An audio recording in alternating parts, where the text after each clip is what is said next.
सिद्धेश्वर धाम के पीठाधीश्वर पंडित भूपेंद्र कृष्ण शास्त्री ने की प्रेस वार्ता का आयोजन, आगामी कार्यक्रमों की दी जानकारी। निवाड़ी जिले के सिद्धेश्वर आश्रम पर रहने वाले पीठाधीश्वर पंडित भूपेंद्र कृष्ण शास्त्री ने आज प्रेस वार्ता का आयोजन किया। इस दौरान उन्होंने पत्रकारों से बात करते हुए आश्रम पर होने वाले आगामी कार्यक्रमों की जानकारी दी। उन्होंने बताया, सिद्धेश्वर आश्रम पर प्रत्येक शनिवार और मंगलवार को दिव्य दरबार लगाया जाता है, जिसमें लोगों की समस्याओं का समाधान किया जाता है। साथ ही उन्होंने कहा कि हिंदुत्व की रक्षा के लिए वह लगातार कार्य करते रहेंगे। आगे उन्होंने बात करते हुए बताया है कि 14 जुलाई से सिद्धेश्वर धाम पर भागवत कथा का आयोजन किया जा रहा है, जिसे पंडों का धाम सरकार आएंगे। और उन्होंने बताया है कि उनके द्वारा लिए गए संकल्प में 21 कथाओं का आयोजन गांव-गांव व शहर-शहर में किया जाना है, जिनमें से 7 कथाएं हो चुकी हैं, बाकी कथाएं इसी वर्ष में की जाएंगी। कथाओं का कोई भी शुल्क उनके द्वारा नहीं लिया जाता है। चलिए सुनाते हैं क्या कहा पंडित भूपेंद्र कृष्ण शास्त्री जी ने।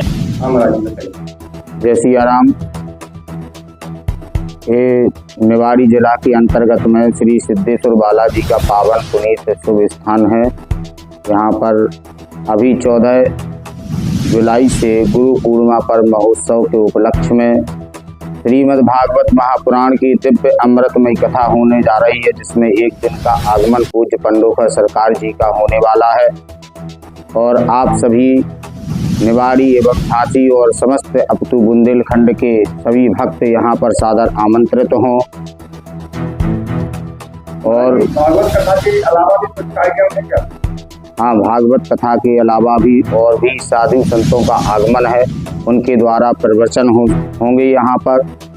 और कवि सम्मेलन भी एक दिन का आयोजन कराया जा सकता है। उसमें व्यवस्था के अनुरूप जो लोगों की चाह होगी उसके अनुरूप ये सारी व्यवस्थाएं कराई जा सकती हैं। जी, स्थान बता दीजिएगा, आप कहाँ से पड़ता है, किस जगह से आना पड़ेगा? आप ठीक है, निवाड़ी तगेला पर आएँ और यहाँ नेगवा मौजे में ये स्थान पड़ता है।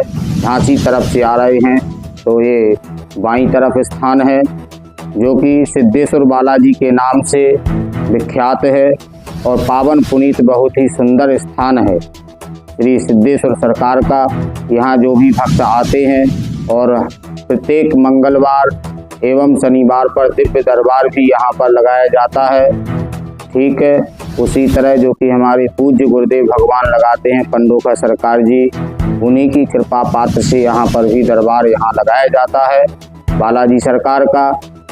और सभी भक्तों के मनोरथ भी यहाँ से पूर्ण हो जाते हैं।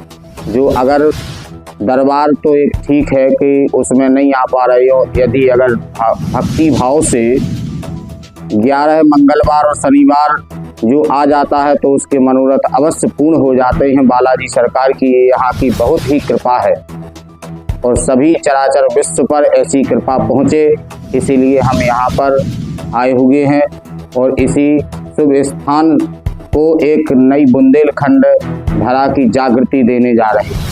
जी, आपने संकल्प लिया, क्या? हमारा जो संकल्प है कि जन कल्याण करना और समस्त विश्व की शांति करना, और इसी के उद्देश्य में जगह जगह जाकर के आयोजन करना।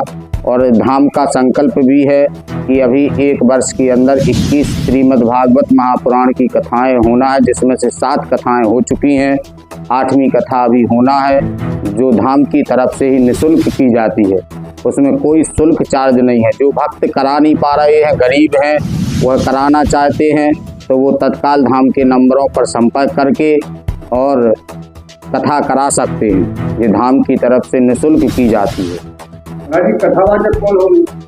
उस यहाँ पर जो धाम पर कथा होने जा रही है, अभी कथावाचक निश्चित नहीं किए गए हैं, लेकिन हो सकता है कि यहाँ पर अगर लोगों की इच्छा हुई तो हम खुद ही कथा यहाँ पर करने जा रहे हैं सिद्धेश्वर बालाजी के श्री चरणों में। अगर लोग कहें तो नहीं महाराज जी आप नहीं, तो फिर कोई दूसरे कथावाचक को यहाँ पर बुलाया जाए। और दिव्य दरबार किसके द्वारा लगाया जाए? दिव्य दरबार जो यहाँ लगेगा कथा के मध्य में, प्रत्येक मंगल शनिवार को जो लगाया जाता है, वो यहाँ पर बालाजी की कृपा से, जो उनकी कृपा हमें प्राप्त हुई है, वो हम ही यहाँ दरबार लगाते हैं। सबसे ये दरबार चलता है यहाँ पर विगत 5 महीने हो चुके हैं। निरंतर यहाँ पर 5 महीने से उनकी प्रेरणा से हम 5 महीने पहले यहाँ आए हुए थे और भगवान ने ही यहाँ प्रेरणा देकर के यहाँ के कुछ स्थान ऐसे थे कि जिनको हमें प्राप्ति हुई, स्वप्न में दर्शन हुए। फिर हम यहाँ आए, हमने उन स्थानों को खोजा ढूंढा। उस 5 महीने पहले हम अज्ञातवास में थे और अज्ञातवास से जैसे ही लौटे तो उन्होंने ऐसी प्रेरणा दी, हम यहाँ पर आए, 2 लड़कों को भेजा, उन्होंने स्थान खोजा, फिर यहाँ के लोगों से मुलाकात की और मुलाकात करके ही तत्काल लोगों से फिर हम मिले और हम मिल करके फिर लोगों से ऐसी वार्तालाप हुई। फिर लोगों ने कहा ठीक है महाराज, आपका यदि अगर कोई ऐसा संयोग इस स्थान से जुड़ा है तो आप यहाँ पर रहें, आपके सुपुर्द है और आप यहाँ का विकास करें और यहीं पर अपना धाम बना करके बुंदेलखंड की एक नई जागृति के अनुसार इस बालाजी की कृपा को जन जन तक पहुँचाने का प्रयास करें। यही हमारा संकल्प है, यह हमारी यहाँ से भावनाएं भक्तों के लिए।